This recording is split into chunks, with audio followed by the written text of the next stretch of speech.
I know. You see the face, chunky. You know, trying to make a change. I can't ask you guys to do something I wouldn't do myself, so just taking this time to better myself. We're out here on a walk, rose garden, you know, trying to get some exercise. I've been out of commission for a little while with that finger injury. I don't know if you've seen that or not, so just trying to get my steps in, you know, figure some things out. What's the next step? How are we gonna progress?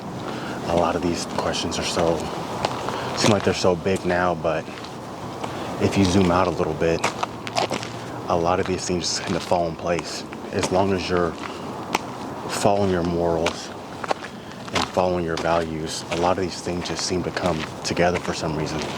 And a lot of times these things might seem difficult. And it may seem like, man, I can't catch a break.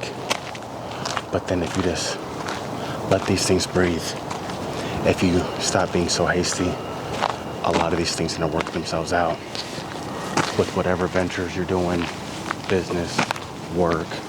A lot of that stress seems to blind us, take away our ability to actually think in the now, and everything else suffers too. So what's the point of putting another weight around your neck when you don't need to? Just let that shit go. Just let it go for the now, you know what I mean? And as long as you're following your purpose, whether it be if you're a Christian or a Muslim or you practice the Jewish faith or whatever, those things don't even matter, because those things are all work together. It's kind of all from the same philosophy. If you follow your virtues, these things tend to just work out. When you see that a lot of things go from bad to worse, they just keep continuing like that, it tends to be because a lot of times you're not following the path you're supposed to. And we know that. A lot of times we make excuses, and our mind is good at that.